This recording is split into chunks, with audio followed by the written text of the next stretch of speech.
Welcome to One Trinity Place in San Antonio, Texas, as we're here for Game 4 between the University of Whitewater and the Trinity Tigers.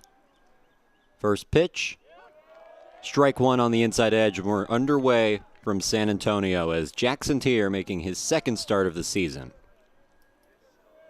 Yeah, and I wasn't on the call last week, Cole, when Tier got start number 1 of the year and finished very strong in that series against Babson. Outstanding performance. What I was able to watch, he was absolutely dealing out there on the mound. He faces the leadoff hitter, Alex Najira, who fouls that one off to make it 1-2. You saw the numbers on your screen a little earlier. Tier 14 strikeouts in his first start of the season, went 7 innings, only allowing 1 hit and only walking 1 batter.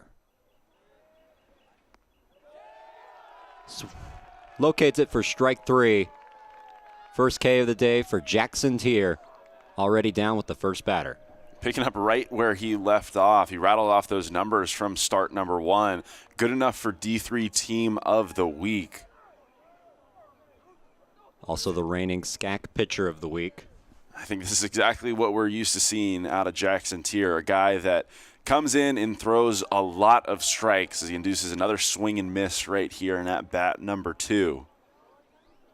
Dominic McVeigh hitting second today. In for Adam Kootway, who is not in this game either. Wasn't in game 2 of yesterday as he takes strike 2. I think a little bit of a difference, at least in the early part of this year. Not a ton of innings for Jackson Tier so far, but despite that, I feel like he's getting a lot more swing and miss stuff. 14 strikeout last weekend is a really big number for a guy last year that while he was throwing strikes, I felt like his approach was more predicated upon inducing some soft contact. He did so really successfully a season ago, but you're never going to complain when he's generating stuff like that. Swing and a miss, strike 2, back-to-back Ks for Jackson Tier as he struck out the first 2 batters. Same story as last week. Movement on the breaking ball is absolutely absurd for Jackson Tier, starting it exactly where he needs to, breaking it off, that one finishing just under the zone and underneath the bat of McVeigh. Now Matt Skolin up for Whitewater, squares up to bunt, pulls it back for ball 1. Tier struck out the first 2 batters of this game just as he did last week, struck out the first 6, all swinging.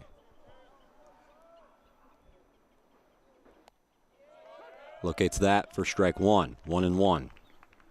And again, talked about it extensively in this series, but such an odd setup considering it's 4 games, starts on a Thursday. This coaching staff wants to wait to get these guys starting in their normal spots. Shavana goes last night, and Tier goes today, but it flips the script a little bit. You get your best pitchers at the end of this tilt, and Jackson Tier showing out early. 1-2 pitch to Skolin. Did he go? No. Lazara thought it was strike 3. Skolin gets to stay where he is. It's 2-2. Tier inches away from striking out the first 3 batters of the game. Yeah, another really competitive pitch right there. Had a little bit more bite to it, broke and wound up in the dirt, but even then, he's got the hands to start. Hit in the air to right field, but foul on the roof of the batting cage. We'll do it again. And Tier, a transfer, now in his second year here in San Antonio. It looks really good out on the mound. Again, talked about it last year, induced a lot of soft contact, but seems like he's throwing the ball a little bit harder out there right now. Swing and a miss, strike 3. Went around that time. Tier strikes out the side in inning number 1. Still 0-0 as we head to the bottom of the first.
Bottom of the first in San Antonio as you see the Tigers lineup. Maddox McDonald in the leadoff spot, followed by Pierce Matthews, the hero from yesterday's win.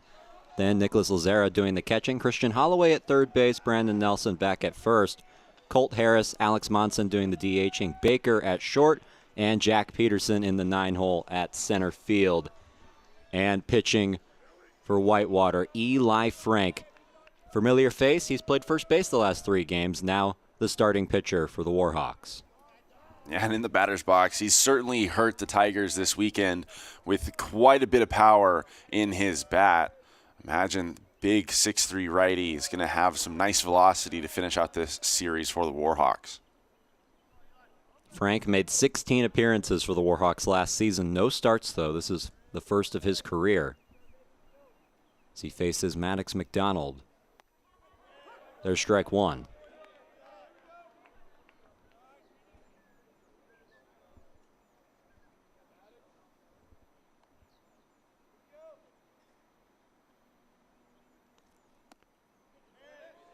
Outside 2-1. Yeah, pretty steady diet of fastballs in the early going. McDonald jumping ahead in the count right here. Anticipate probably going to have to go back to it. Still anticipating that first breaking ball, however. Fouls it off, and it's 2-2. Frank, 3-0 win-loss record last season. Pitched 28.1 innings. ERA of 3.81. Now works a 2-2 count to the leadoff man, McDonald.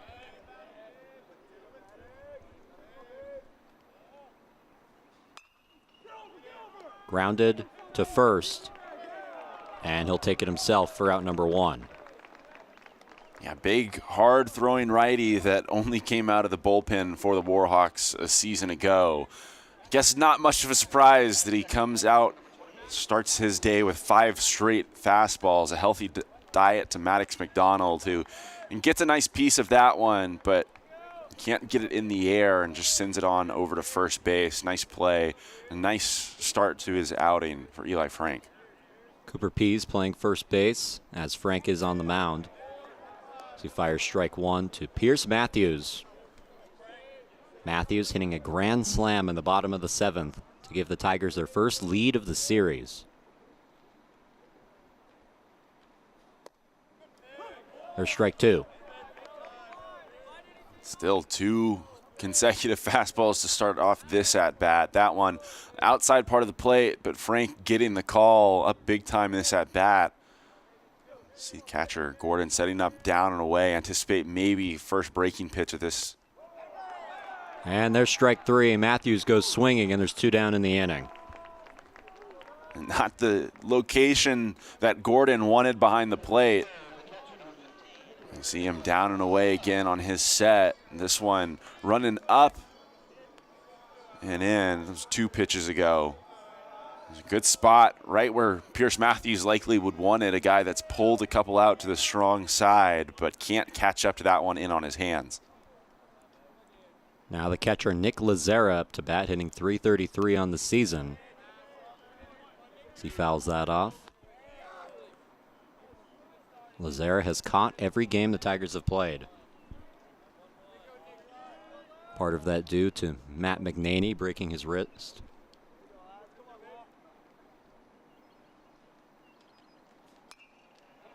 Fouled off, 0-2. And Lazera just a little bit late on both of those pitches. See if Frank has only thrown fastballs still here in the first inning and tries to speed it up just a little bit more, come in on the hands.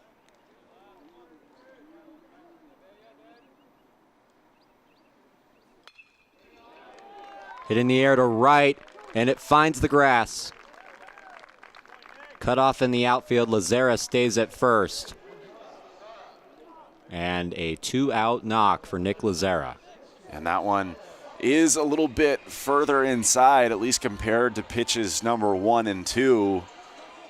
But by further inside, I mean just over the plate. That one's still middle, and left up for Lazera, who has been kept relatively quiet this weekend for this Trinity offense. Isn't going to miss many fastballs over the heart of the plate, and he doesn't right there.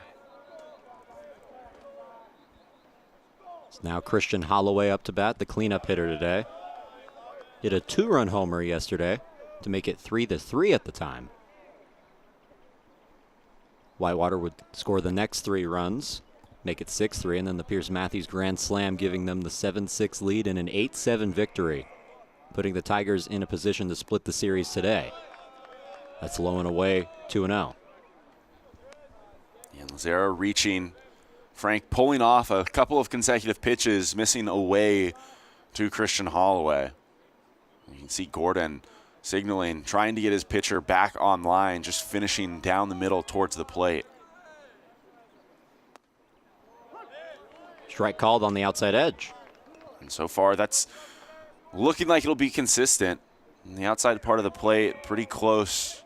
That home plate umpire, a couple of consecutive batters, has called that pitch away to these right-handed hitters. Swing and a miss, strike 2. Frank battles back to even the count.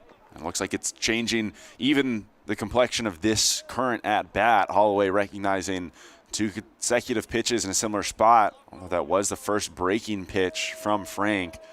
Picked up the bat and was forced to swing it.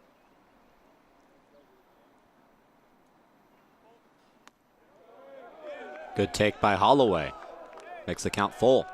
Again, Frank trying to take advantage of that spot down and away. Very well located pitch, very competitive miss, but it's just a better job from Holloway, recognizing the location and laying off to drive this one to a full count. 3-2 pitch, 2 down in the inning. Lazaro waits on first.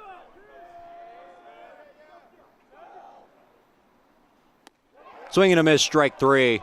Frank's second K of the day, and that ends the first inning. We head to the top of the second in San Antonio. Jackson Tier back on the mound when we come back.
Back for the second inning on Tiger Network. Jackson Tier still on the mound for the Tigers as he'll face one of the most dangerous hitters in the country, Sam Patton.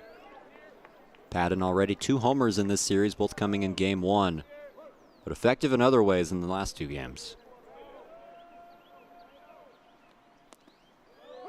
Take strike 1.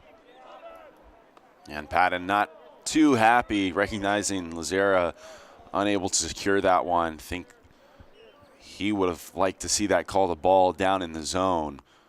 Luckily for Jackson Tier, his counterpart in the other dugout, Eli Frank, working very quickly, so Tier can pick up right where he left off here in the top of the second and get going again quick. Swing and a miss, strike 2. Again, just taking a little bit off of that breaking ball. Not a ton of movement. It looked like, because of that, difficult to recognize in the batter's box, and he had Patton out in front of it. Swing and a miss, strike 3. 4th strikeout for Jackson Tier in 4 batters. Yeah, and just a subtle little slider, as it looks like, from Jackson Tier right there. Hard to recognize Starts both of those over the plate. First time had Patton out in front. Second time around, Patton recognizing pitch over the middle, just couldn't see the spin on it. Winds up out of the zone on the far side of the batter's box. Great start continues for Tier. So now he faces Andy Thies, the second baseman.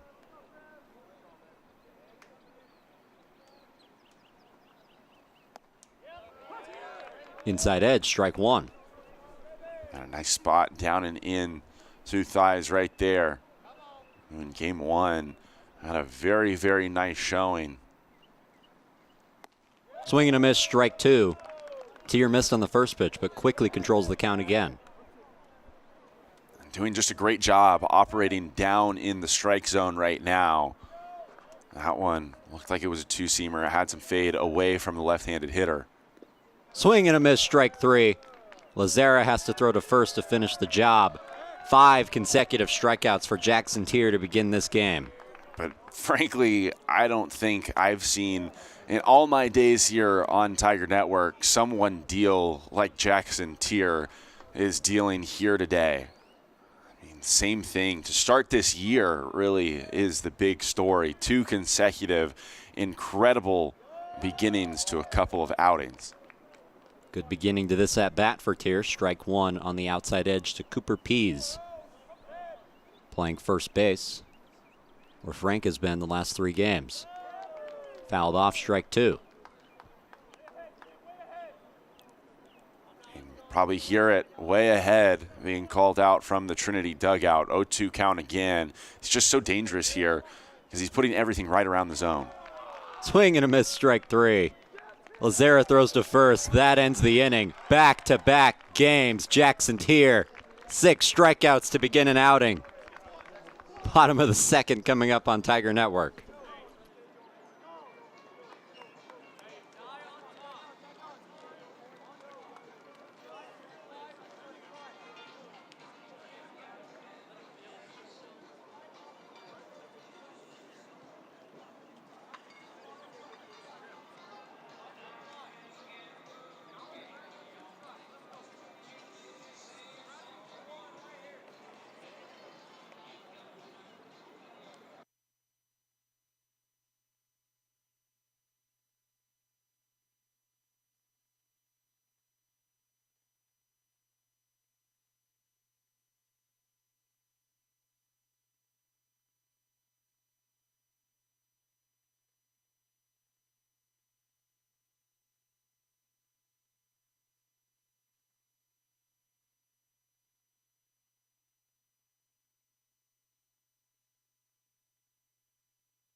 Bottom of the second at the Trinity University Baseball Stadium. Still 0-0 between the Warhawks and the Tigers, as Brandon Nelson set to lead things off for Trinity.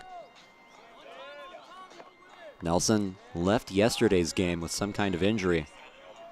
Was replaced by Corson Hastings, but back today.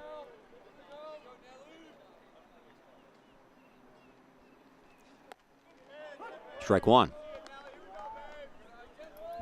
And Eli Frank currently being tasked with trying to match Jackson Tier from the Trinity dugout. Been very impressive in his own right. Jumping ahead in this count, 0-2. Ahead of Brandon Nelson. Using that fastball very effectively right now. Hasn't had to mix pitches. Again, Standing in there at 6'3", imagine he's got some pretty substantial velocity, and Trinity hitters haven't, for the most part, been able to get their timing right quite yet. Swing and a miss, strike 3. Frank's third strikeout of the game, and there's one down in the inning. Yeah, and just a perfect pitch in that situation if you're going to continue to just rely on your fastball.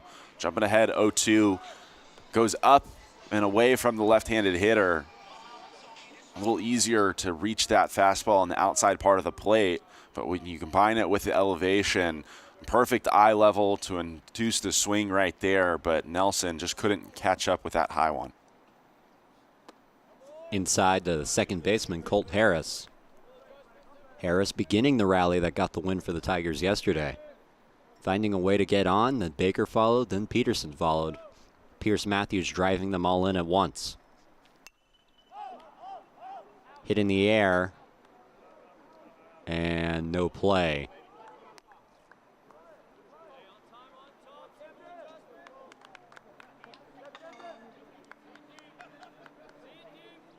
So that wandered too far in to the Whitewater dugout. 1-1.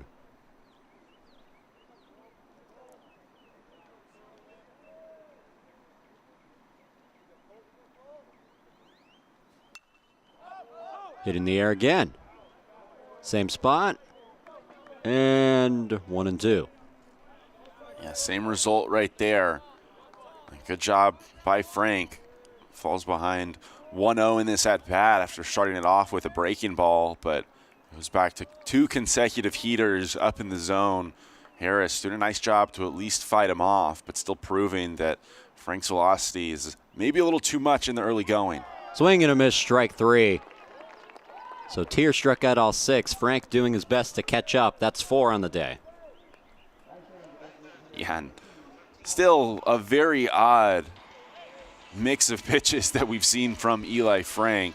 Using that fastball very effectively to work ahead in at-bats. And he goes to a breaking ball up in the zone, slows things down. Colt Harris maybe just a little late to recognize it. A pitch that he could have certainly taken advantage of, but Frank still dealing out there for the Warhawks. It's now the DH, Alex Monson, up to bat, hitting 7th today.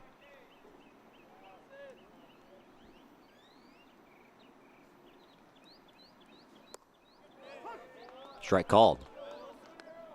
And a good spot on the outside part of the plate. Looked like it had a little bit of a run away from Monson, and still started well enough on the plate that it caught a little bit of that outside edge. Tapped foul. And it's 1-2. Frank going for a 1-2-3 inning. One pitch away from striking out the side, just like his counterpart, Jackson Tier.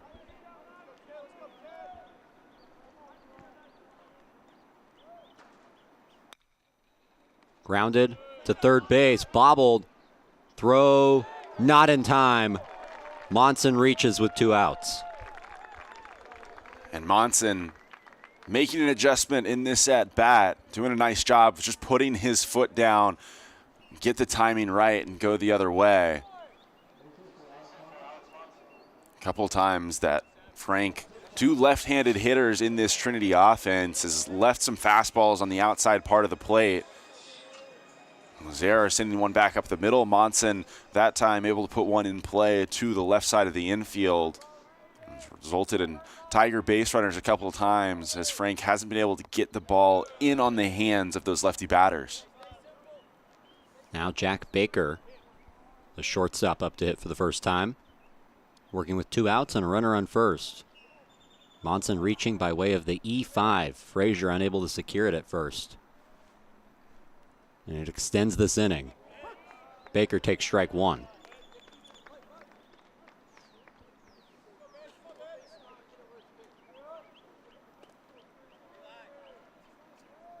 One pitch to Baker, who hit 8th in last night's game. He's hit pretty much everywhere. He's hit 2nd in the middle. Takes ball 2. Same story that we saw in the bottom half of the first. Runner gets on, and Frank maybe rattled or at least impacted a little bit by the base runner for the Tigers, pulling off on that fastball. Same adjustment that his catcher behind the home plate wanted in the first. Ground ball up the middle, and they go to Shortway to end the inning. So Frank allows a base runner, but ultimately gets out of it. Still 0-0 as we head to the third.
Top of the third in San Antonio. Jackson Tier back on the mound for the Tigers.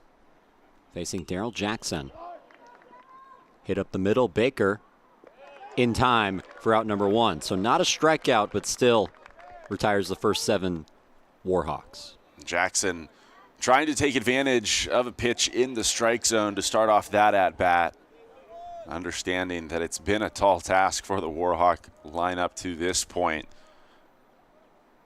And unable to put that one out of the infield. A nice play by Baker out there at short to retire him. Strike one to the catcher, Joe Gordon. Gordon made the start in game 1.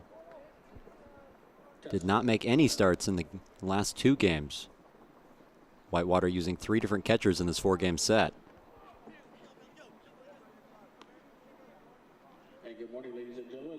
An unofficial welcome here to Trinity Stadium this morning. Now 1-1. Just a couple of quick reminders as everyone's getting into the stadium and settled.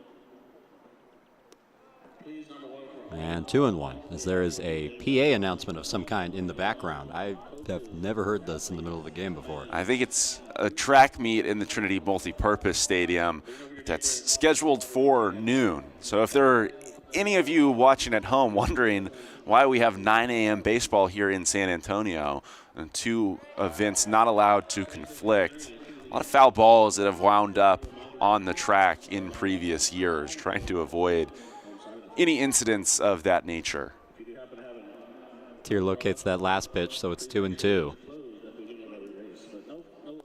Swing and a miss, strike 3.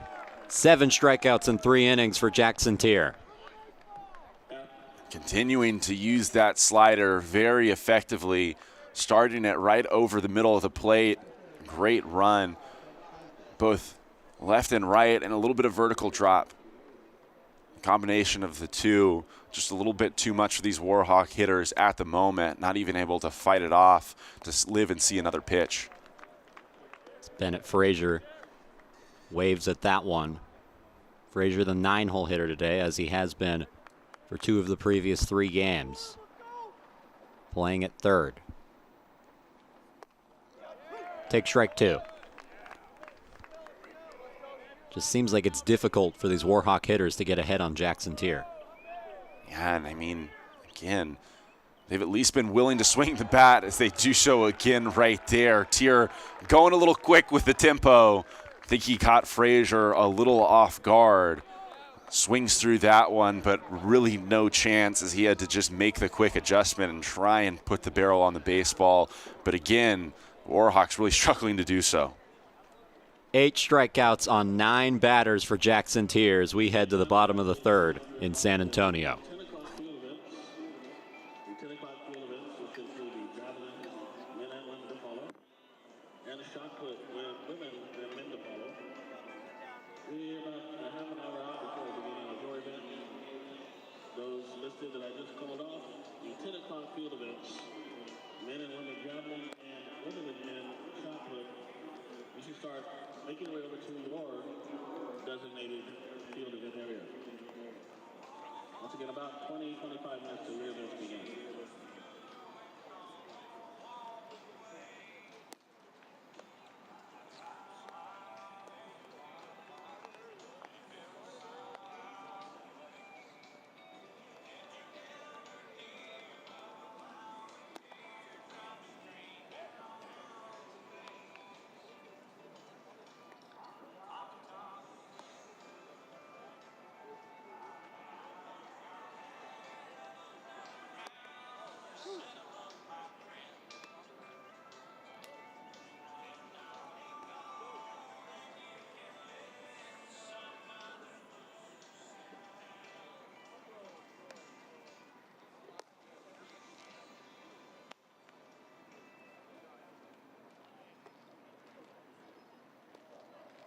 Bottom of the third, leading off for the Trinity Tigers, this is number 24, Peterson.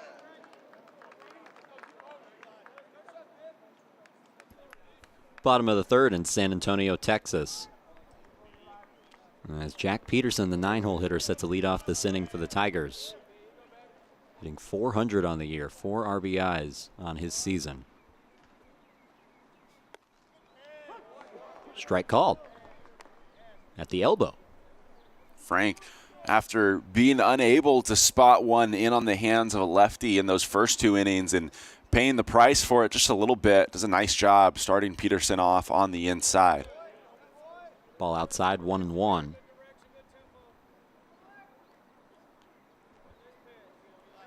Peterson, we've talked about it, so dangerous, especially as a leadoff hitter.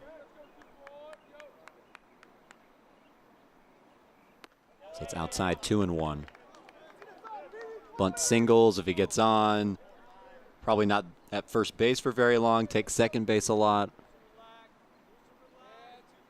It's a very dynamic player.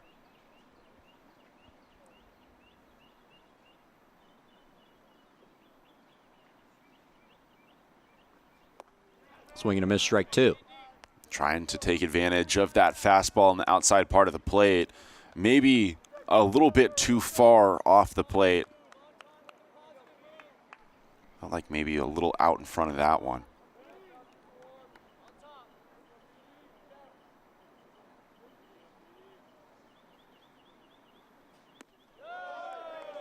And that misses. Really good spot from Frank there, however, and Gordon doing a nice job behind the dish trying to bring that one back up, but did look like it was borderline, maybe a little bit low in real time.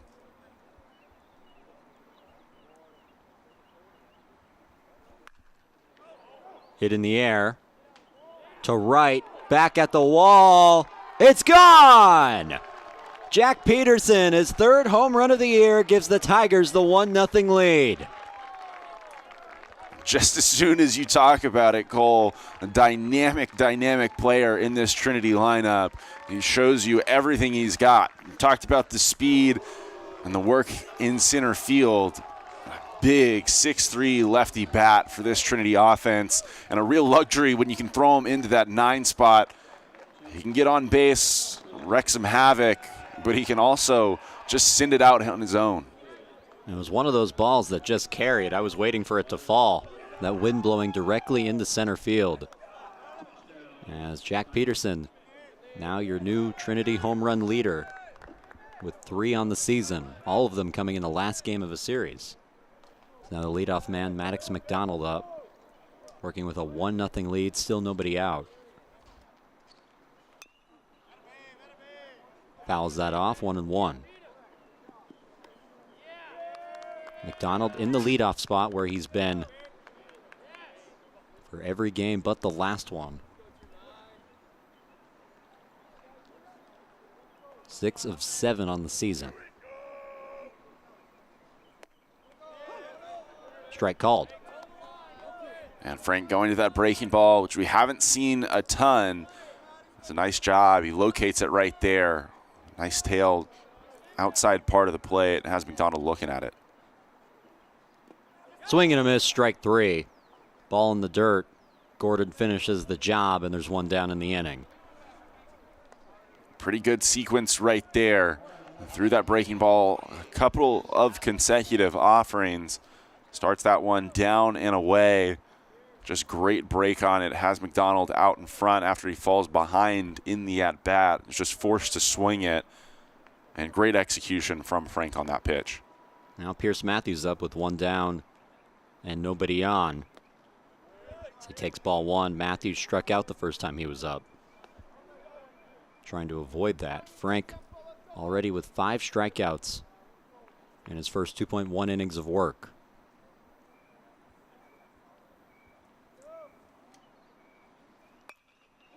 Hit on the ground to short. 2 down. And Frank looks like he isn't phased out there.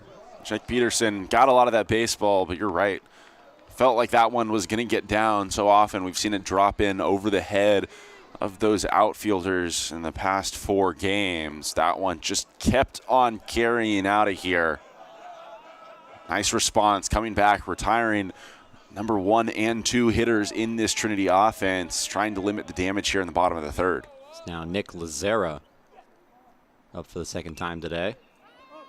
Hits that in the air, but drifting foul. No play for Whitewater. Lazera singled his first time up. He's 1 for 1 today. That at-bat also came with 2 outs and nobody on, working in the same situation, but with a 1-0 lead. Jack Peterson's solo home run is 3rd of the season, giving the Tigers their first 1-0 lead of the series. Have yet to score the first run until now. That's hit in the air to center. Najira under it, and the inning is over, but not before the damage done. Jack Peterson, a homer to right field, makes it 1-0 Tigers.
Welcome back to the top of the 4th at Trinity University. And you see the flags on your screen. That probably helped that home run. Yeah, blowing straight out to center field and blowing pretty hard. It's been an odd weekend for the weather. Thursday night, a cold game where everything was blowing in, but the Warhawk offense didn't have any issues there sending the ball out of the park. Harris in time, 1 down on 1 pitch. Today, with the wind blowing out, it's been a different story because they've just struggled to put the ball in play.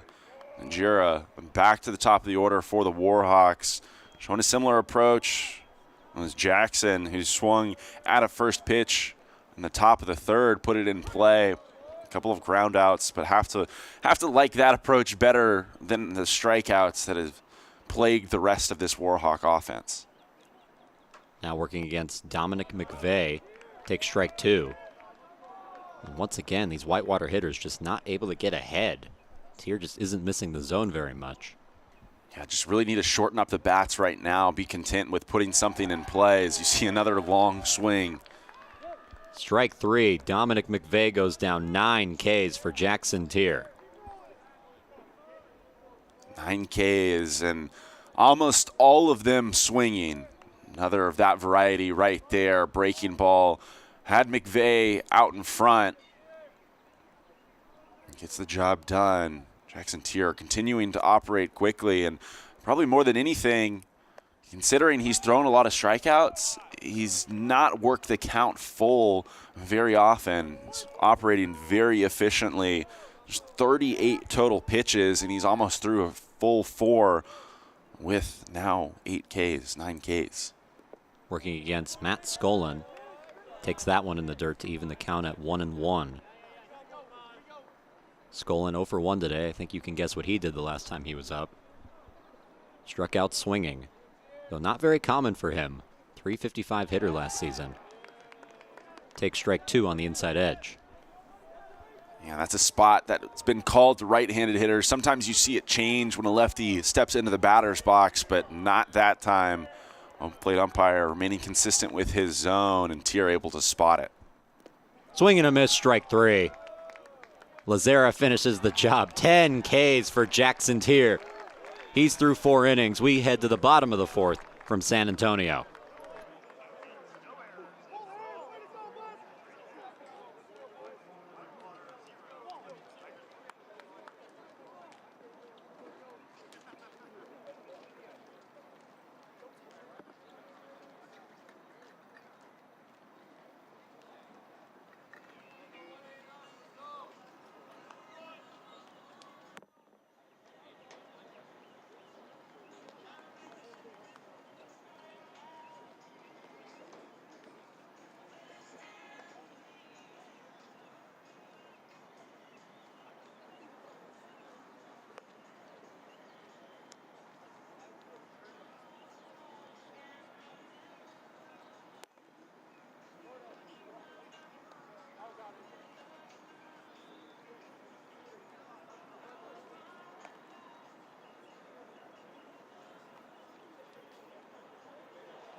Bottom of the 4th, Christian Holloway set to lead things off against Eli Frank. Holloway hitting cleanup today, struck out the last time he was up. Frank working on a 1-0 Trinity lead. Only one mistake made by either of these pitchers, and unfortunately for Eli Frank, it got taken into right field. Yeah, and based on the performances we're seeing right now, that could be all it takes in Game 4 of this series. Inside nearly gets Holloway, 1-1. And honestly, if you're Jackson Tier, that might be exactly what you want. It's still been relatively short breaks for him in between trips to the mound. 1-0, giving him the opportunity to work quite frequently. Grounded to first, and he takes care of it himself for out number 1. I think deeper into this game that we get, shorter the breaks, the better for Jackson Tier. And the fewer pitches he throws, which he's done a very nice job of in the early going, the better it's going to prove to be for this Trinity team. Right now, Eli Frank doing a nice job of keeping things right where they are at. A 1-0 deficit. A good start there, inducing another ground ball. This Trinity offense still struggling to really barrel up that fastball. Timing's still thrown off just a little bit too much. As Brandon Nelson comes up to the plate, he also struck out the last time he was up, as many of these hitters on both sides have. 15 combined strikeouts in the first 4 innings between these two pitchers. 10 for Tier, 5 for Frank.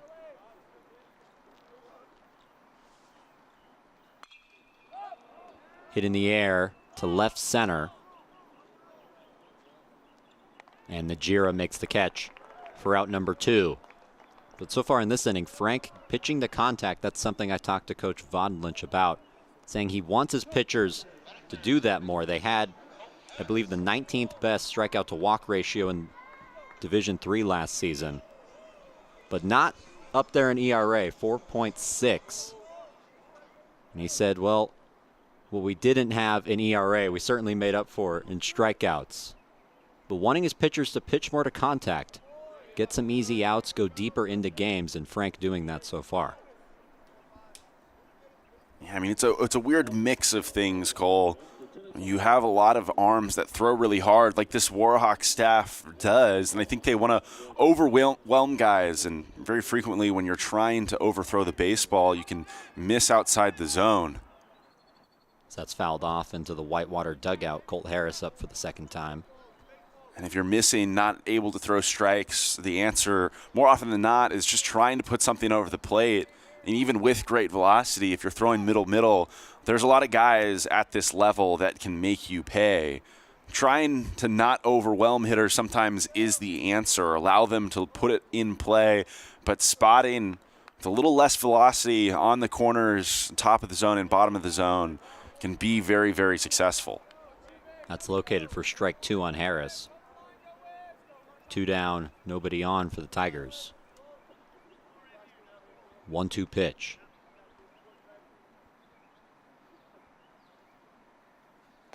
Swing and a miss, strike 3. 6 strikeout for Eli Frank. Keeps this a 1-0 game as we head to the 5th on Tiger Network.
Top of the 5th in San Antonio. Game 4 between the Warhawks and the Tigers. Wisconsin-Whitewater leading the series 2-1. Tigers trying to acquire a split. Warhawks trying to start their season 3-1 with a series win in San Antonio. You see Jackson Tier's season numbers updated, counting this current start up to 11 innings pitched, 24 strikeouts. That number is ridiculous.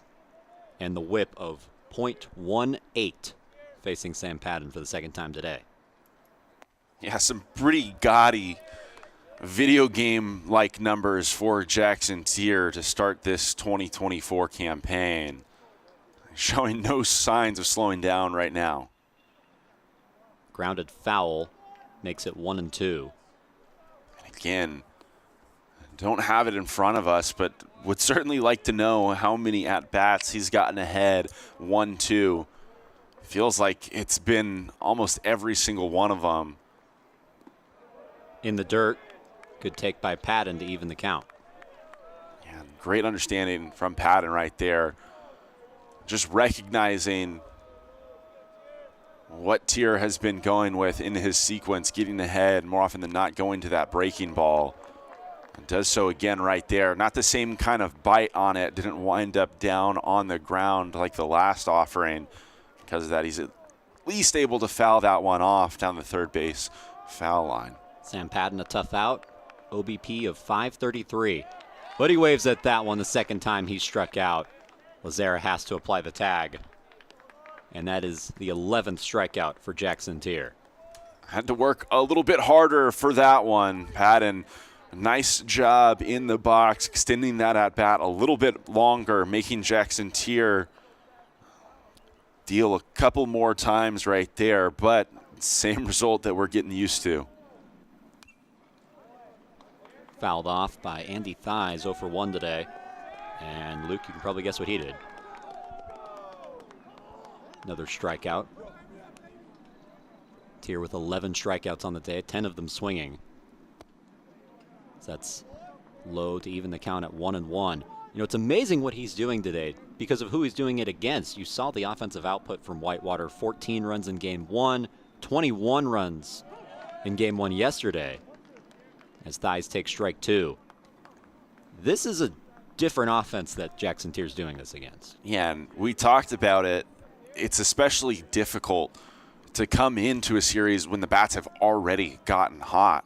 In game 1 yesterday, we mentioned that Shavana was the typical Friday night starter for the Tigers, and you would anticipate a better performance on the mound from that caliber of an arm, but that it was going to be a more difficult task considering the way the Warhawks were swinging it in the box up until that point. He slowed them a little bit, but they showed that they did have a lot going for them, still put up 7 runs in that loss.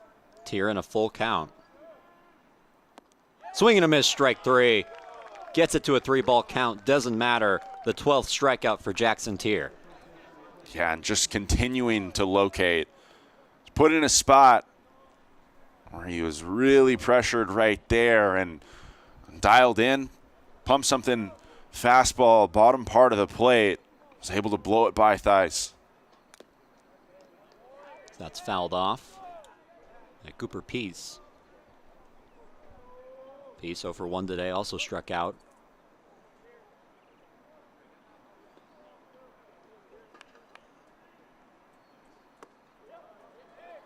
Thought about it, but takes it 1-1.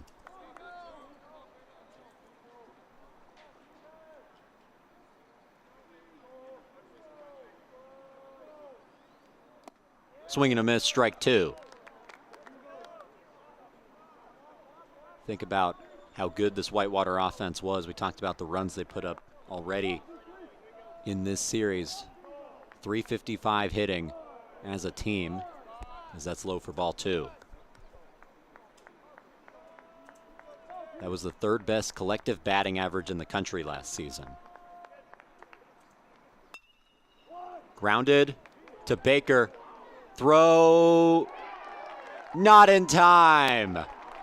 And the first base runner reaches for Whitewater. And a very, very solid turnout of Whitewater fans here in San Antonio. You can see him behind home plate. I'm sure you heard the cheer they gave. Very close one over there at first as Nelson was forced to wait back on it just a little bit, trying to read the long hop from Baker. And maybe full extension would have gotten the job done. But a nice job from the Warhawks finally finding a way to get on base. Took a little bit of a kind bounce, a softly hit ball in the infield that Trinity just couldn't quite make a play on. The first hit for Wisconsin Whitewater of the day. Comes from Cooper Peace, squares up to bunt. And they say he did not go around. Lazaro wanted the call, doesn't get it.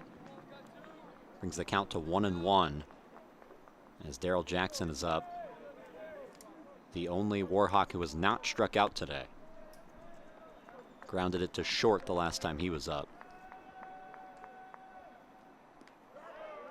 Outside 2-1. Runner thinks about it. Throw back to first, and he's out.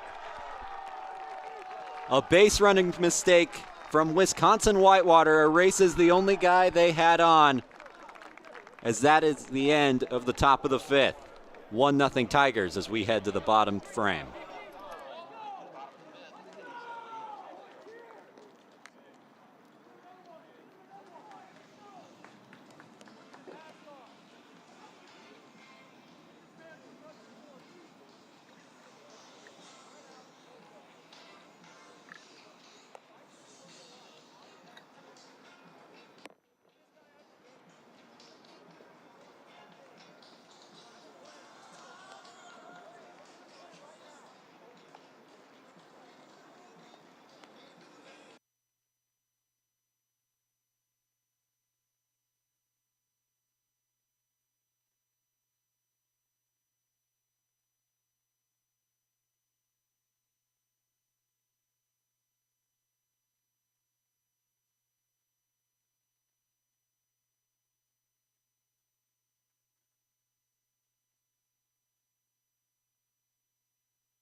Bottom of the fifth in South Texas. Tigers still have a 1-0 lead as Alex Monson set to lead things off. Monson 1 for 1 today.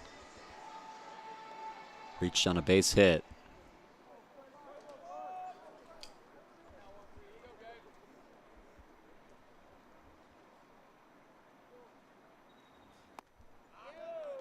And takes ball one. A couple of consecutive innings where Frank has tried to go in to start off these left-handed hitters. He did so successfully against Peterson in the last frame. Came back to haunt him a little bit. Hit in the air to left, and the catch is made by Skolin for out number one. This time around, misses on the inside, and ultimately no harm done in the at-bat. Monson sending another baseball to the opposite field. That one hanging up long enough that the Warhawks are able to get out one. It's now Jack Baker up. Grounded out to end the inning. The last time he was up.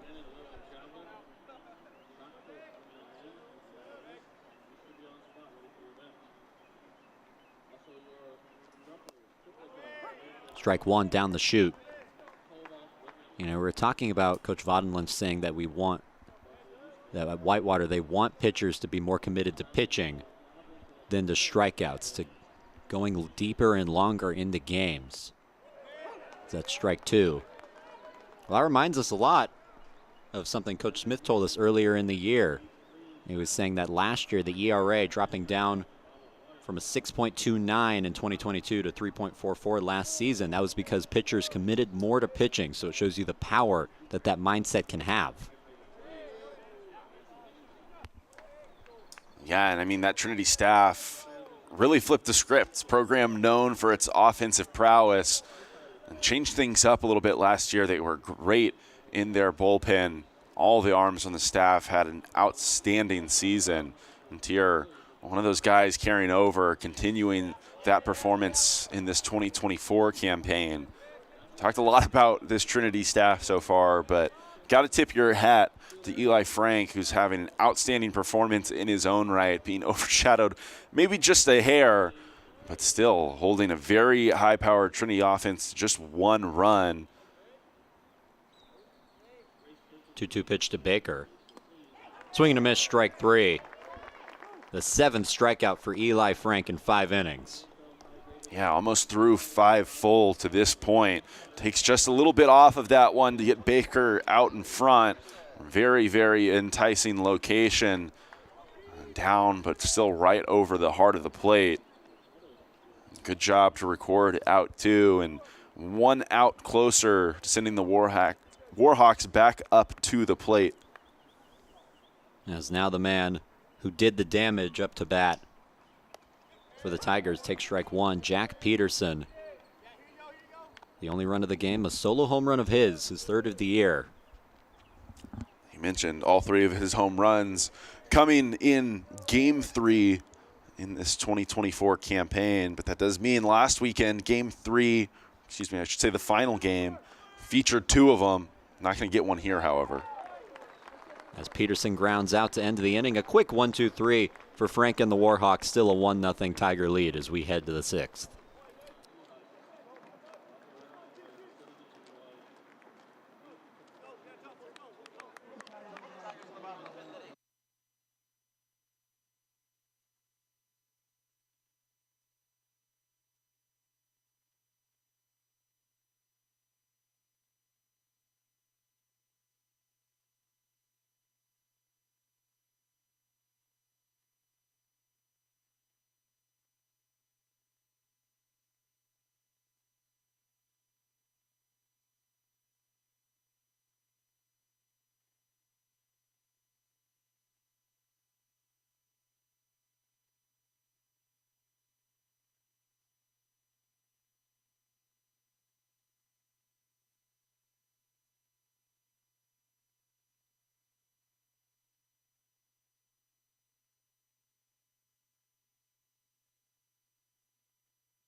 Back in the Alamo City for the top of the 6th inning, as Jackson Tier still working a scoreless outing. Now faces Daryl Jackson for the 2nd time today. Takes strike 1. Jackson was in the middle of his at-bat when he was rudely interrupted by a dropped strike by Nick Lazera. Cooper Peace, who was on 3rd base, thought he had a chance at 2nd, quickly changed his mind and was caught in the middle. And that is how the last inning ended. It was the only base runner Wisconsin-Whitewater had all game. Quickly erased. Strike called. Yeah, and some frustration out of Jackson in the batter's box right now. I think Stier is working just a little bit too quickly. Might have heard. He said, I wasn't even looking on that last pitch. Did he go? Yes, he did, and Jackson can't believe it. He heads to the dugout, showing the frustration that everybody in that dugout must be feeling facing Jackson Tier. Yeah, just a weird sequence right there, as it looked like the umpire was trying to grant time. He had his hand up to hold Jackson Tier off, and Jackson stepped back into the box, was getting set, looking down at the plate, but just about as soon as home plate umpire dropped his hand, Tier was making his delivery back to the plate. As that's strike 1 to the 8-hitter, Gordon. Gordon 0 for 1 with a swinging strikeout. Looking for his first hit of the season. And there it is. Plays it into right, the 2nd hit for Whitewater on the day.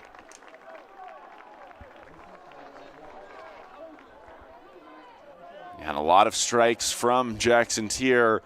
When that's the case, eventually you're likely to get hit. This one, another breaking ball, it looks like, that doesn't have the same bite. Stays just enough in the zone that Gordon is able to notch that first hit of his campaign. And now the Warhawks trying to turn the lineup over. Tier dives and makes the catch. Throw back to first, and it's a double play to end the inning. Can you believe it? The athleticism from Jackson Tier. He can really do it all as we head to the bottom of the sixth. They say pitchers aren't athletes, but Jackson Tier shows us a thing or two right there. What a great read. Maybe didn't look like the prettiest play in the world. Diving head first on this one, somehow just sneaking his glove under it. Made the throw basically laying face down on the ground. Nelson helping him out over there. He's excited to just get back into the dugout. Wow, what a double play.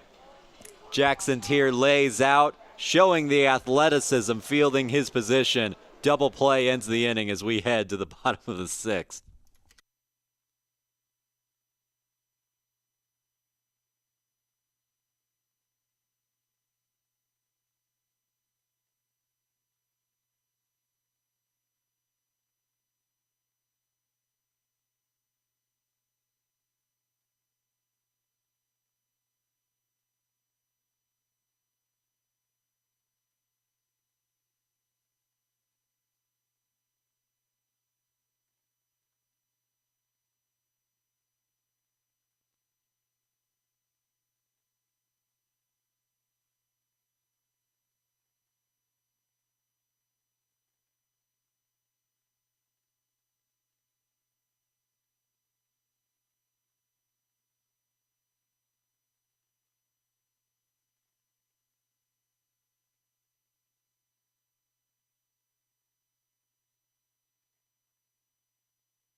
Bottom of the sixth inning, and I feel like the end of the top of the sixth important enough for us to recap it again. Jackson Tier laying out, making the play, probably the best defensive play the Tigers have seen so far this season.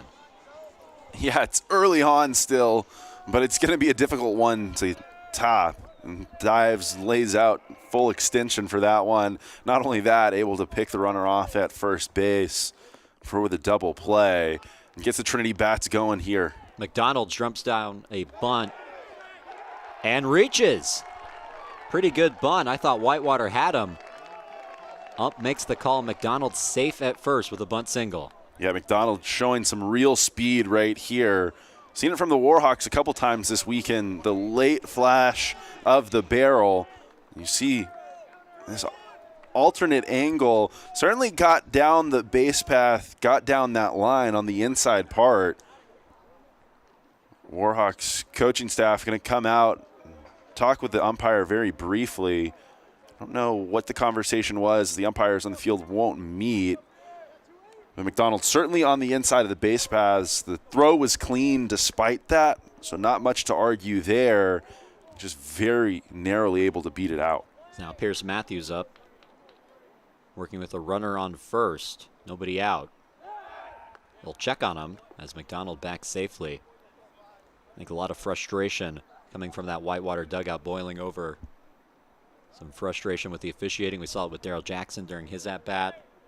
That play really close, happening right in front of their dugout. They probably think McDonald was out. Pulls it back. McDonald back safely in time. This is Eli Frank having a very good outing in his own right. 7 strikeouts in his 6th inning of work. Normally a position player. Talking to Coach Vadenlynch, he said his mind was made up on 2 of the 4 starters early this weekend. He knew Hughesbo was going to start, and he knew Cade Barrett was going to start as well. Made the decision to start Eli Frank and not regretting it. As Matthews drops down the bunt, it's a good one. McDonald advances, and the sacrifice is complete. Yeah, nice job from Pierce Matthews, simply doing a job right there. Pitch elevated in the zone just a little bit, but remains committed to putting the bunt down. He's got some good speed, but isn't too concerned with trying to place one. Just puts it in fair territory, allows the defense to field it, and moves the runner over. Gets someone in scoring position now for your dangerous three-hole hitter, Nick Lazera. Lazera working with one out and a runner on second. Take strike one. And the bunt, probably the right strategy there. Runs very hard to come by in this game. In the sixth inning, still only 1-0. Ball low. We'll see, even with just one down here in the bottom of the sixth, as McDonald reached and then Matthews moved him over. Very dangerous speed with McDonald out there at second base. Imagine if something's able to get through, coaching staff's going to try and send them. Hit in the air to deep right field. Back at the wall. It's gone. Nick Lazera, his first home run of the season, puts the Tigers up 3-0. And they didn't need to worry about a play at the plate when Nick Lazera is able to do something like that. Huge piece for the lefty bat. A guy that we've talked about a lot this weekend. A threat at the plate. He's been really good. Hit a lot of line drives. That one, launch angle a little bit better, more favorable, and something that I'm sure he's been waiting for. Got down a little bit more of the golf swing. And drives that out. I think it took a little bit of a ricochet off that tree out there in right field. Very narrowly could have come back into play. What a moment for Nick Lazera. His first home run in over a year. Hit 2 homers against Birmingham Southern in opening weekend of last season. Torn labrum, had a surgery in the offseason to get that fixed. Recovered so quickly, back in time to start this year. Coach Vodidlich out to have a chat with his pitcher and his entire infield. Whitewater finding themselves down 3. They've never been down by this much in the series. Still held scoreless. Not a feeling they're used to, you would assume. Yeah, and I think it's kind of a tough thing to swallow when Eli Frank has thrown as well as he has. They're just having this conversation to delay the inevitable right there, trying to buy a little bit more time in the bullpen. Ultimately, Frank going to come out of this one. Realistically, just 2 mistakes that got made. You think about the fact that Maddox McDonald just very narrowly beat out that bunt single. Instead, we could be looking at a 2-0 ball game. Just a couple of inches, the difference between 2-0 and 3-0 here in the bottom of the sixth. That'll be the day for Eli Frank. He leaves with 7 strikeouts and 3 earned runs. Pitching change in San Antonio as we take a break.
New pitcher for Whitewater. It's Ben Lee making his first appearance of his collegiate career, the first year from Amherst, Wisconsin.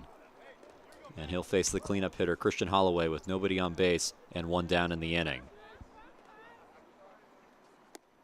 Holloway takes ball one high. Holloway 0 for 2 today, struck out and grounded out to first.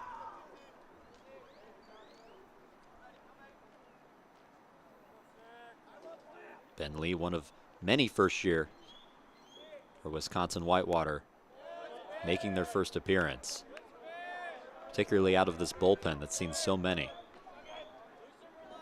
Yeah, a lot of really young but still very impressive arms on this Warhawk staff. Hit into right. Tough play, and it's not going to be made. Hit in between the outfielder and the second baseman, and Holloway reaches with one down in the inning. Well, it didn't necessarily look like it live. I believe it was Thies out there at second base who was tracking back, and McVeigh was charging in.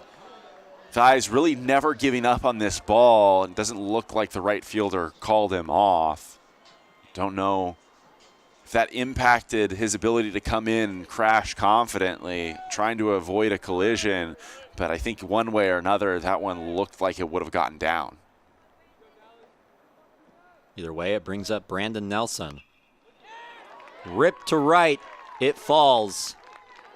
Nelson stops at first with a single. Holloway charging to third. And Trinity has runners at the corners this inning, not done yet. And Lee coming in out of the bullpen, struggled his first couple of offerings to Christian Holloway, was able to locate something that just got popped up. A little bit of luck turning the way of the Trinity Tigers today. Yesterday in game one of that doubleheader, Warhawks had quite a few soft hit balls that stayed in the infield, taking some hard ricochets that just couldn't be recorded as outs at first base. Trinity getting the benefit of that first hit, and then Brandon Nelson tacking on, making the Warhawks pay a little bit more. You get the sense that this bottom of the sixth is going to be very important for the Tigers. We've talked about how prolific the Warhawk offense has been. Unless Jackson Tier throws the full game, you wonder how many runs will be enough. So that's fouled off. Tigers have a few more good options that they trust out of the bullpen that might be able to close this one out. But either way, the more runs, the better. An opportunity here for Colt Harris. Yeah, great opportunity. Still a threat with runners at the corners, but Ben Lee could theoretically get out of this one without surrendering any more damage. Has that double play ball intact in the middle of the infield. Hit to left. It falls and finds the gap. One runs across, another one being waved home. Throw at the plate, not in time. They throw the third, not in time as well. Harris safe at third. The other two runners score. It's 5-0 Trinity. Very aggressive base running from Trinity right there. As Nelson was churning all the way around the bases. Colt Harris gets a breaking ball and catches a little bit too much of the plate. That one hanging up, deposits it in left center field. It gets all the way to the wall. We just talked about it. Just a 3-0 game before that one drives in too. Trinity trying to pad this lead and make it comfortable down the stretch here in San Antonio. Now a 5-run Tiger lead. An offense that hadn't scored very much until game 2 of last night. Of course, saying 8 runs is scoring a lot is relative when you're talking about Wisconsin Whitewater. Putting up 14 and 21 in the first 2 games of this series, held to 7. So far, nothing on the scoreboard for the Warhawks today. Lined and caught, or actually picked off the ground. They throw to first to get him out. 2 down in the inning. Yeah, the Warhawks trying to limit the damage as much as possible. Infield playing in right there. You're right. It was Thies over there at second who skied. Had to take that one off the high bounce. Almost another tough break for the Warhawks as that one tried to skip over his head, but instead He's able to secure it and record that second out, and they'll return to normal depth in the infield, trying to get to the top of the 7th. As Jack Baker up with 2 down, and the runner Harris waiting on third. Baker 0 for 2 today. He's grounded out and struck out. Takes that for strike 1. An opportunity for Trinity to make it 6-0. And even then, it's hard to say that this lead's comfortable facing one of the best offenses in the nation.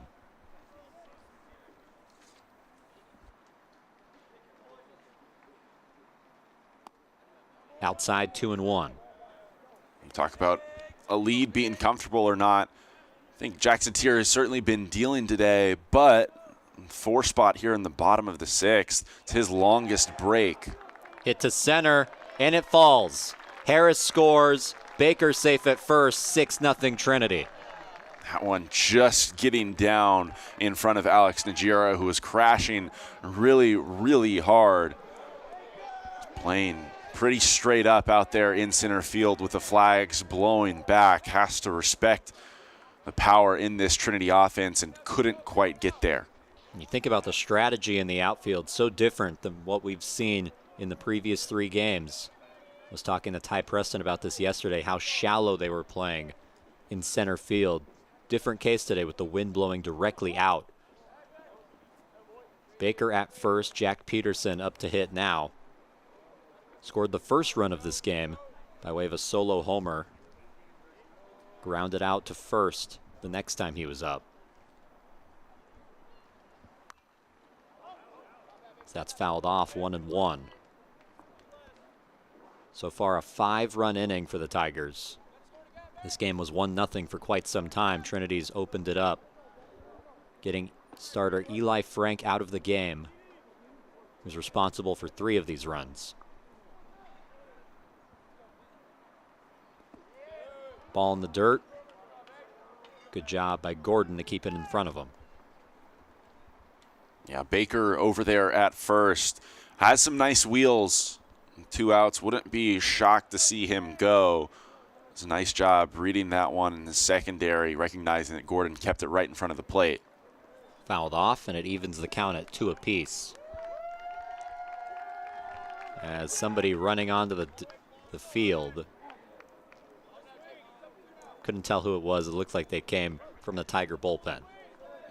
Believe that one is one Ethan Clark. That's what it looked like, yeah. Been a hype man for this squad the last several years, providing some real nice energy, and I think it certainly is an easier job for him today with this 6-0 performance out of the home team. Yeah, talking to Ty Preston about that yesterday, a little tough to build energy with some of these earlier games the Tigers experienced. And I told him, same on our end. It's a little tough to build energy for our end as well when that happens. Full count to Peterson. Hit in the air. A play, but misreads it. It's going to fall in foul territory.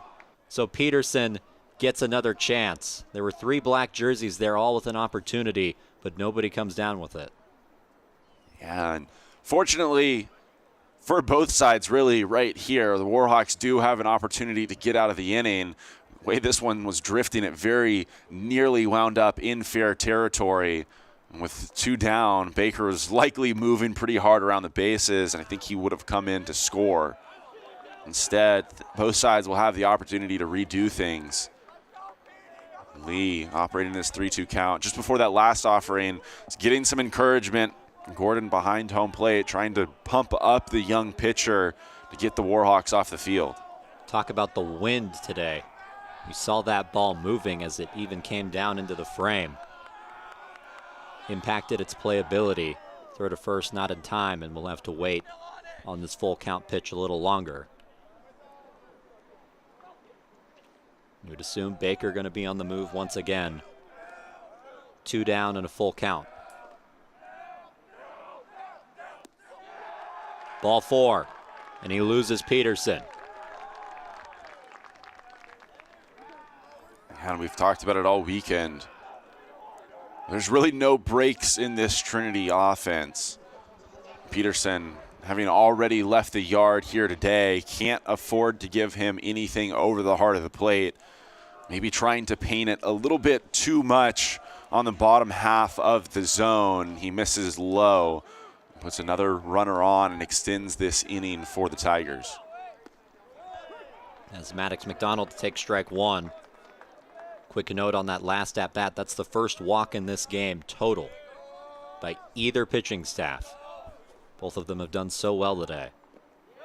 As McDonald takes ball one, it gets away for a second, but Baker stays where he is, and so does Peterson. McDonald, who started this 5-run inning for the Tigers by reaching on a bunt single. Called safe. Really close play, able to beat it out. Was brought home by a Nick Lazara 2-run homer, his first of the season. Ball in the dirt, another good job by Gordon to keep it in front of him. Yeah, Gordon working really, really hard back behind home plate. Exactly what you want from your catcher when you have a very young staff. You need to be able to instill confidence that they can throw their pitches wherever they want. And Lee, fortunately, has spiked a couple of these breaking balls, but sometimes that's exactly what you want. Fouled off by McDonald. You talk about the impact of a pitcher seeing somebody for the third time. That's what really got this started. McDonald's third at-bat is carried through. Now in his fourth. Strike three called. McDonald goes looking, and that's how the inning ends. A 5-run inning for the Tigers. They lead by 6 as we head to the 7th.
Lifted to left field, the catch made by Pierce Matthews as we're back in the top of the 7th.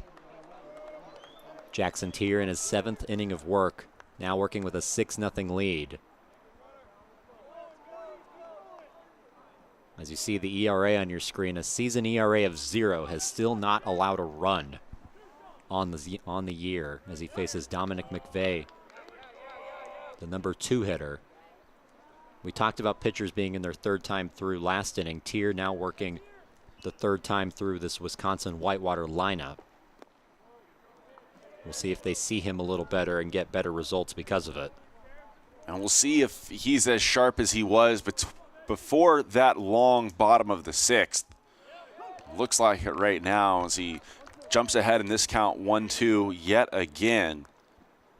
Still very early in the year, just Jackson Tier's 2nd start of the season, as this is weekend 2 for the Trinity Tigers.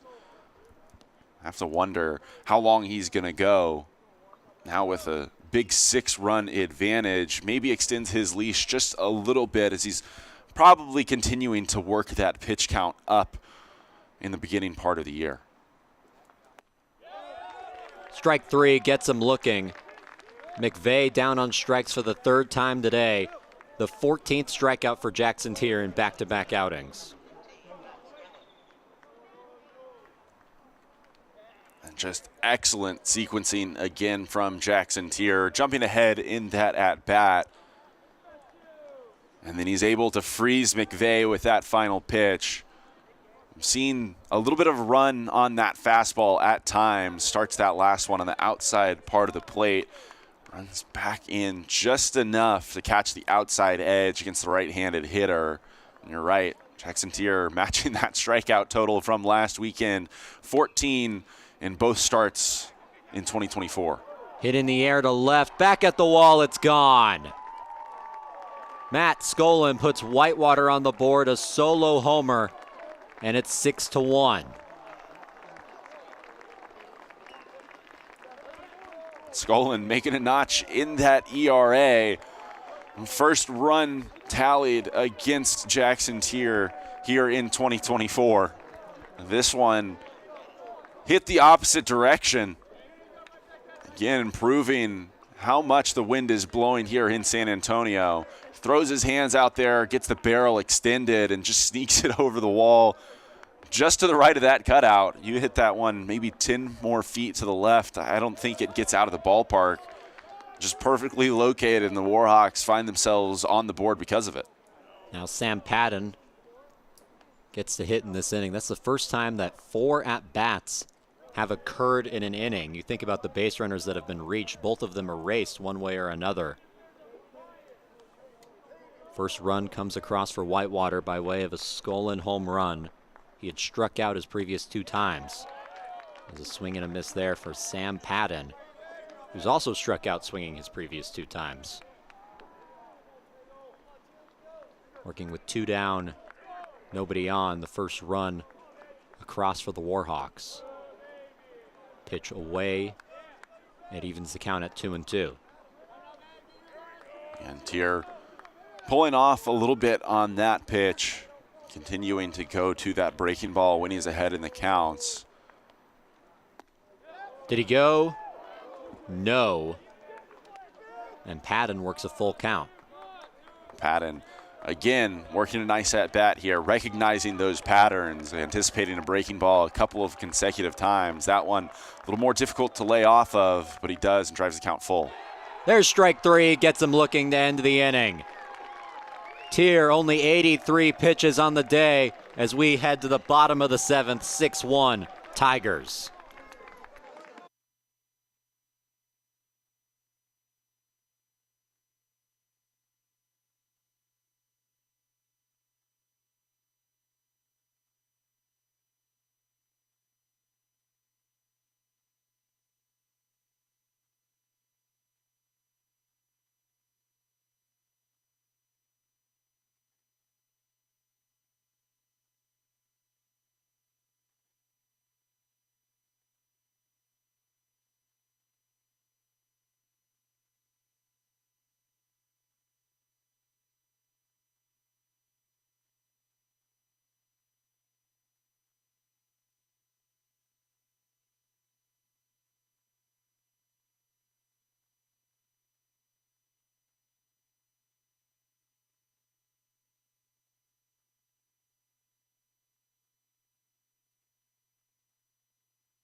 Bottom of the 7th in San Antonio, a new pitcher for the Warhawks. It's Jacob McPherson, another first year, making his first career appearance. A lot of first-year arms that have been utilized by this Warhawks coaching staff this weekend. I want to say it's at least 3 true freshmen that are out there for the University of Wisconsin-Whitewater. So far, all of them have been quite impressive. As McPherson lands strike 1 to Pierce Matthews. Matthews 0 for 2 today. Struck out, grounded out, also a sacrifice bunt. Hit on the ground to Jackson at short. 1 down in the inning. Good job from McPherson coming out of the pin for the Warhawks immediately, throwing some strikes. This one, we'll see the spot again, hangs up, breaking ball left in the top of the zone. Matthews not able to take advantage of it, instead just rolls over the top, sending it out to short. A little bit of a mistake perhaps from McPherson, but doesn't get hurt because of it right there. Now Nick Lazara hit a 2-run homer the last time he was up to make this game 3-0. Now 6-1. Hit in the air to left. Skolin there. 2 down in the inning. Not a good start for the Tigers in the bottom of the 7th. 6-1, but with how potent this offense has been, you would think this game far from over. Yeah, but I mean, this is what we are probably more accustomed to in this game. Recency bias points to the bottom of the 6th when the Trinity Tigers hung up that crooked number, 5 runs that were put up. Outside of that, it's been quick work from each of these pitching staffs, and McPherson trying to get back to that standard right now. It's been 2 up and 2 down here in the bottom of the 7th. Chance to bring Warhawks back to the plate. As he faces Christian Holloway, the cleanup hitter. Breaking ball doesn't land for a strike. Holloway 1 for 3 today, hitting .429 on the season with 12 RBIs already. 4 of those coming in 1 swing against Babson. Holloway no longer tied for the team lead in home runs as Jack Peterson took that all for himself earlier today. That misses, now 3-0.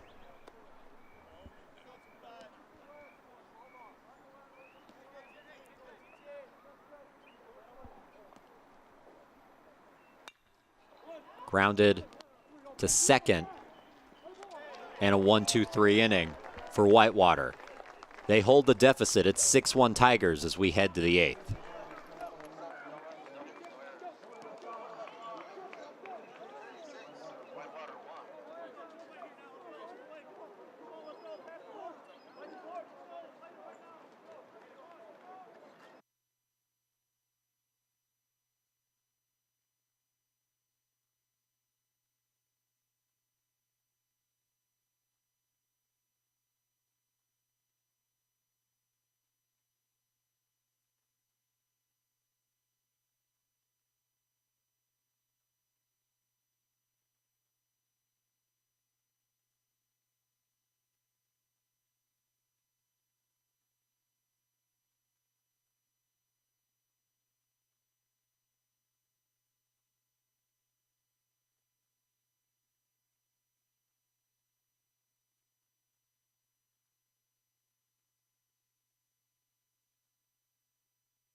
Top of the 8th on Tiger Network. Jackson Tier still in the game for Trinity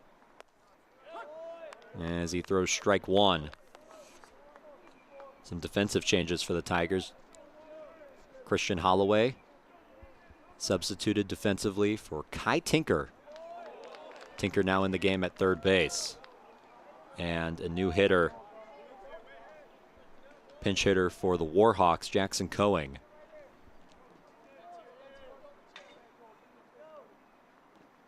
Oh, 2 pitch.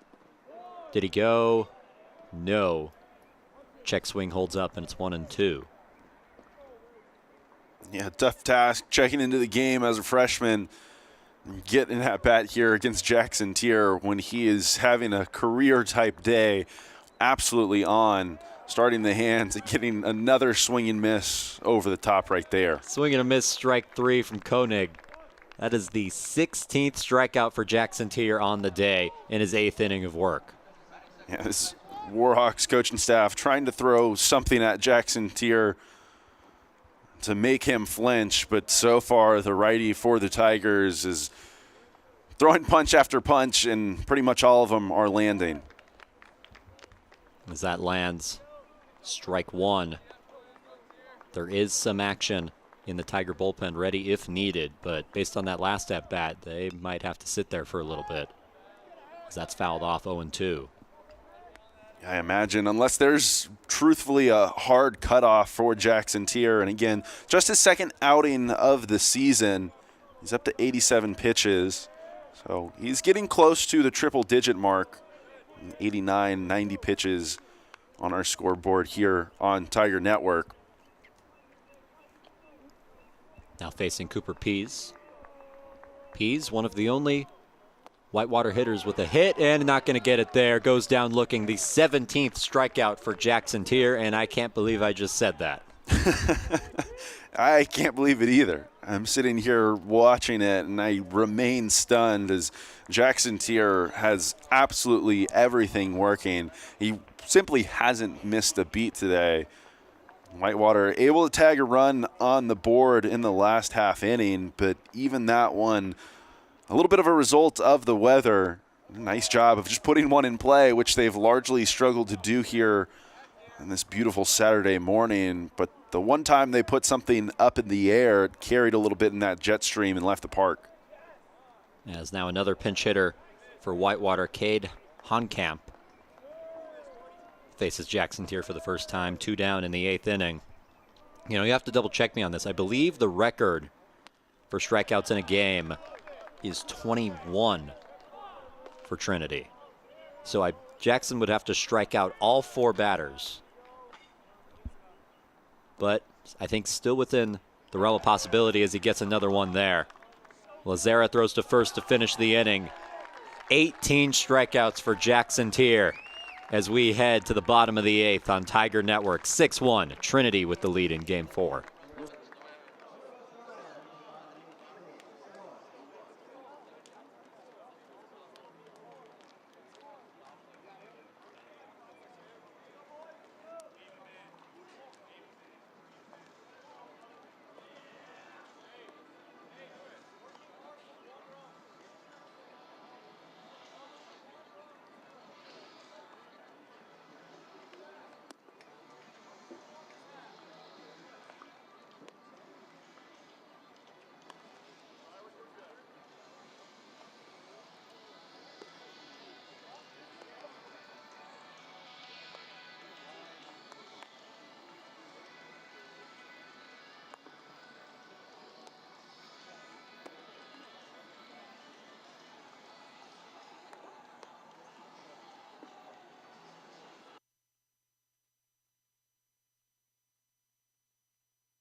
Bottom of the 8th in San Antonio as Brandon Nelson set to lead this inning off against Jacob McPherson, who's out there for his 2nd inning of work. Nelson 1 for 3, singled the last time he was up. And strike 1 to Nelson.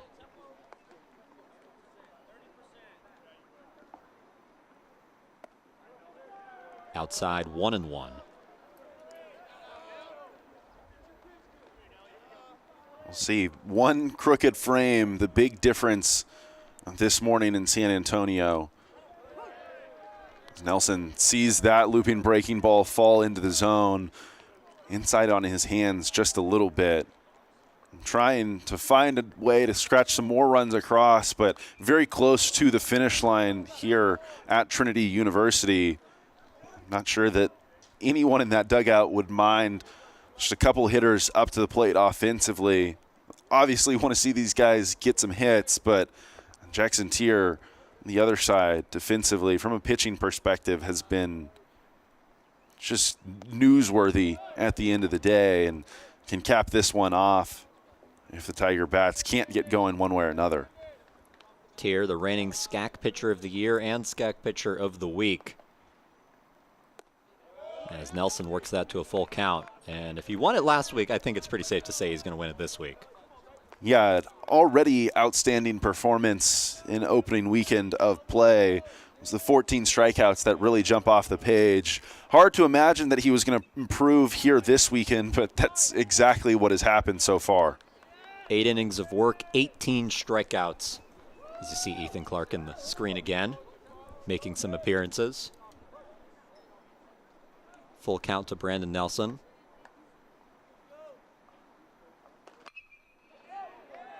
Hit to center, and Najira makes the catch for out number 1.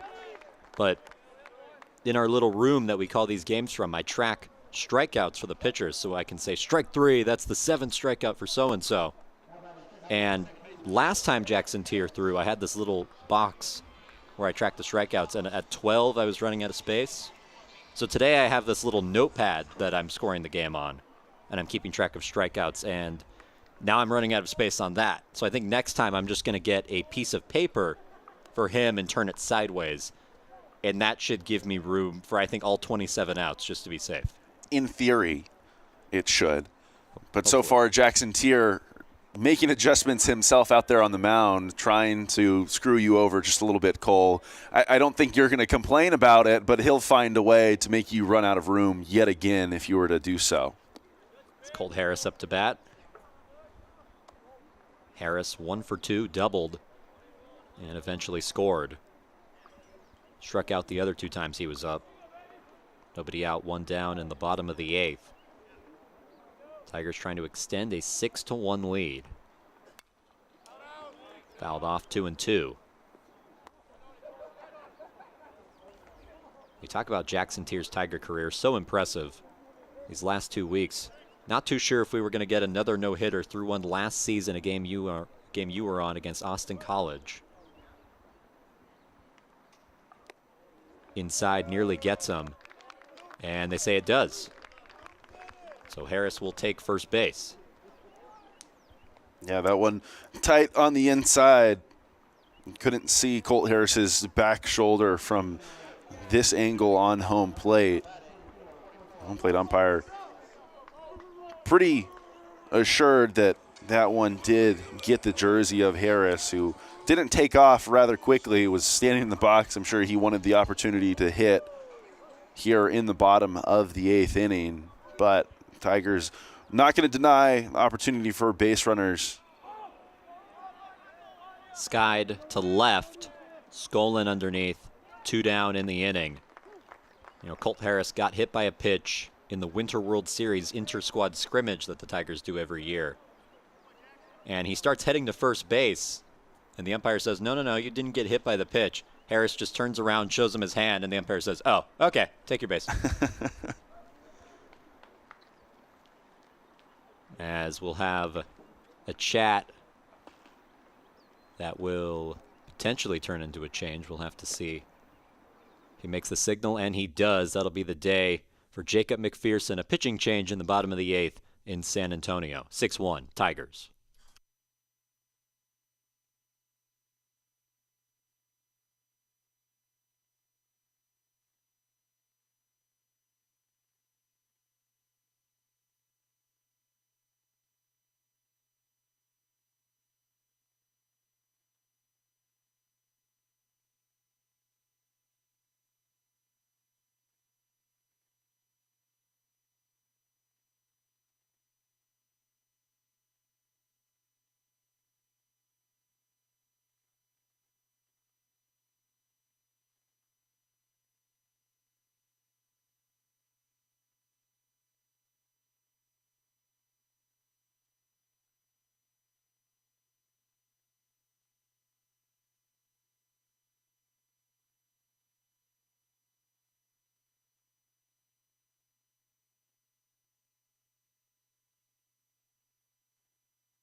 2 down in the bottom of the 8th. A runner on first for Jack Baker and a new pitcher for Whitewater. It's Reese Featherston making his first appearance of his Whitewater career, the sophomore from Jefferson, Wisconsin.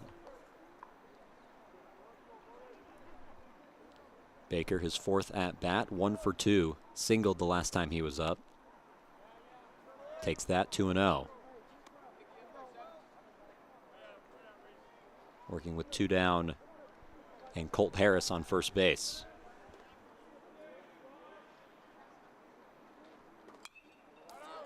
Fouled off in the screen and makes it 2-1.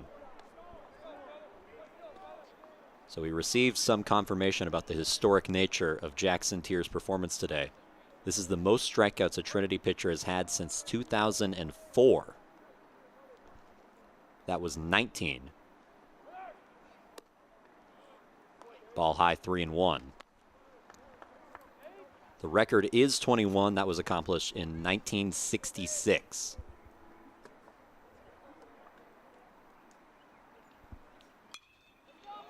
Hit in the air, finds the gap in right center. Harris rounds third. He's going to come in to score. And it's 7-1 Tigers, an RBI double for Jack Baker to extend the lead. And a couple of batted balls sent into center field in the bottom of the 8th here. The last one, Najira was able to come up with cleanly. This one gets down in right center field. Really no opportunity for it. Been some tough reads out there in the outfield, especially on these line drives. That one just continuing to tail away from him off the bat of Baker. Does a nice job here moving down to the bottom of the lineup, but he's come through this morning with a couple of hits now. So now Jack Peterson up, swinging a miss, strike 1. Some clarification on that record. It's actually 20, set in 1965 by Jimmy Wingate versus TLU. So Jackson Tier, an opportunity if he strikes out all 3 batters in the 9th to break the program record today. The 1 pitch to Peterson inside, ball 1. In 2004, Mike Frost struck out 18 batters. Or struck out 19, I should say, versus Dallas. 18 is the most since then. Put that in perspective. I was, depending on what month this happened, either born, mostly alive, or working on it.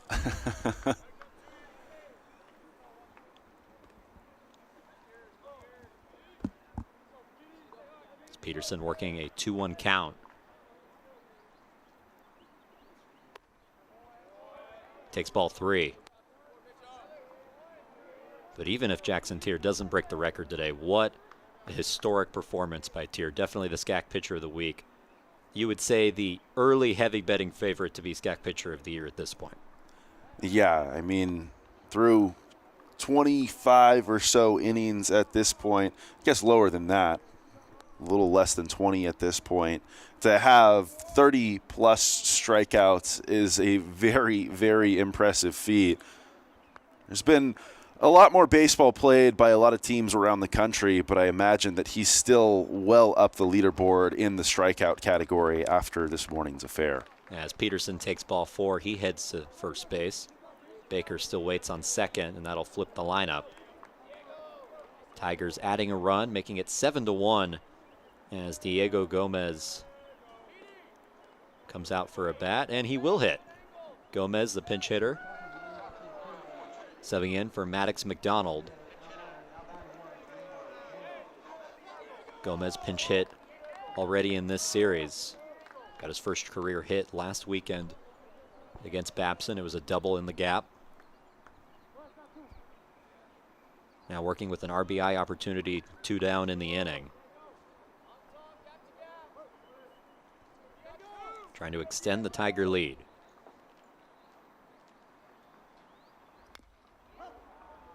Fouled off, 0-1. Gomez, a first year. One of many that saw action last weekend.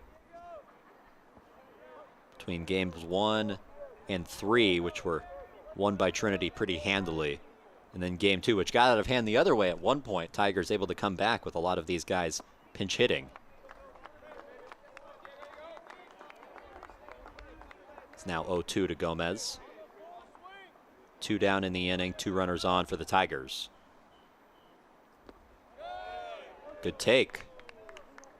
Had a very, very good pitch from Featherstone right there as he gets ahead 0-2, and Gomez hanging in the batter's box, at least starting his hands. He thought about it.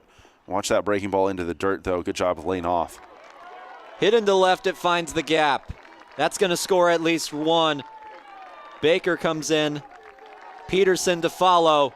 And it's 9-1, a 2 RBI double for the freshman Diego Gomez. Freshman not missing a beat here in San Antonio. Talked about it in game 1 of the doubleheader yesterday and a little bit on Thursday night. It's a team that has been built on their ability to hit the baseball in any count, frustrating opposing pitchers constantly as Gomez falls behind 0-2 right there, watches a very good breaking ball into the dirt, and then he forces a guy to put one a little closer to the zone, that one maybe right on the bottom edge, and he makes him pay with a mistake, catches too much of the plate. Gomez deposits that one in left center field, drives in a couple more runs, a second hit on his season. That'll be the day for Reese Featherston, another pitching change in the bottom of the 8th.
New pitcher for Whitewater, Brady Malco, into the game for the second day in a row, and he faces a pinch hitter. It's Max Milligan, who made his start yesterday in right field.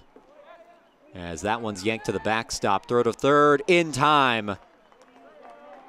And they get Gomez to end the inning. So one pitch is all it takes, an unorthodox way for the inning to end, but it does as we head to the top of the 9th on Tiger Network.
Top of the ninth inning in San Antonio, and Jackson Tier remains in the game, a chance to break the strikeout record for the Trinity baseball program.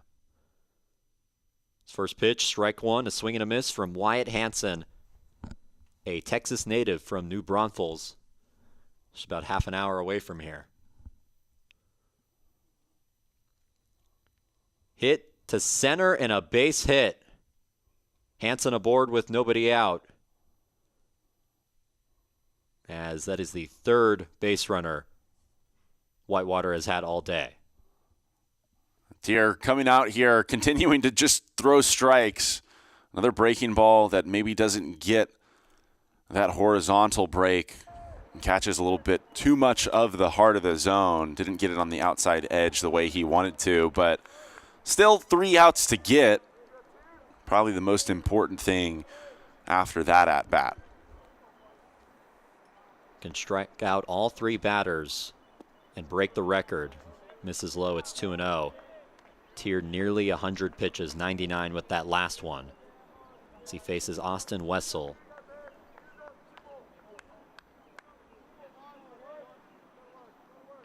Gotta wonder if the record in his mind at all, or if he just has no idea and he's just throwing the ball. As he misses, making it 3-0. Yeah, now falling behind. Might imagine if he puts another runner on here, his day could be done one way or another as he approaches 100 pitches. Makes the nice adjustment, pumps another strike into the heart of the plate. Tier trying to battle back from 3-0. A good start as it's 3-1. Strike 2.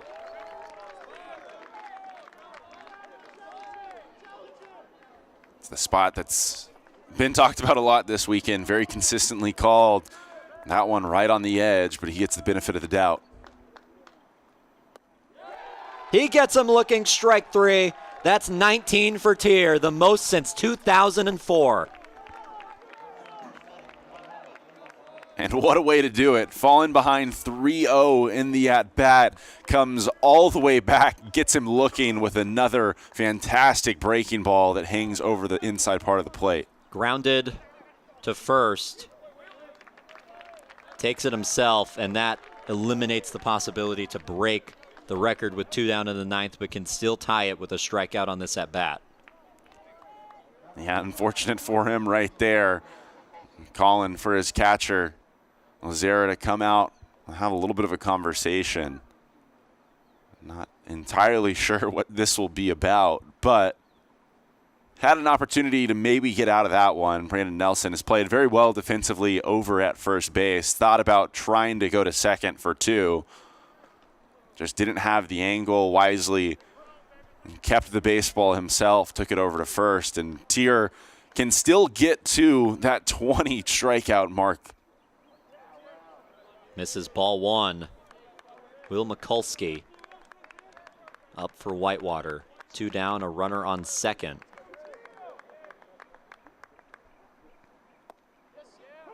There's strike 1.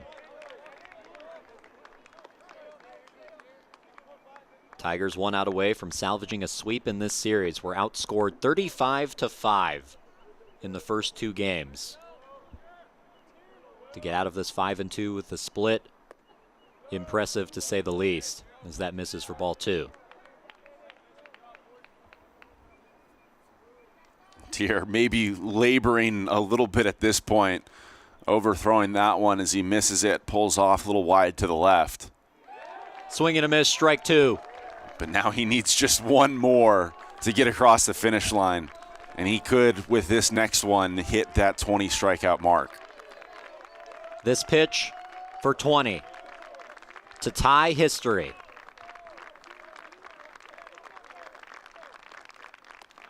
He struck him out. Jackson Tier ties the program record with 20 strikeouts. Tied for the most since 1965. As the Tigers win 9-1 and split the series on a historic performance from their starting pitcher. You mentioned it earlier, Cole. I was on the call last year when he threw that no-hitter against Austin College. been on a lot of calls, including a couple 2 years ago against Whitewater, back-to-back nights where we had walk-off grand slams, but I simply cannot recall a performance quite like Jackson Tears today on Tiger Network. It spanned the duration of this game. Truly outstanding work, 20 strikeouts. Got to tip your hat to Mr. Tier, who showed us everything he's got as he embraces his teammates. Talk about how this series began for the Tigers, losing the first two by a 30-run differential between the two games. Getting their arms on the mound, Shavana and Tier, to settle them down and ultimately get the split against a ranked opponent. Jackson Tier, a complete game as he throws 20 strikeouts and ties the program record. For everyone working at this early Saturday morning in the control room and on the cameras, for my partner Luke Terry, I'm Cole Isaacson saying so long from San Antonio. Congratulations, Jackson Tier.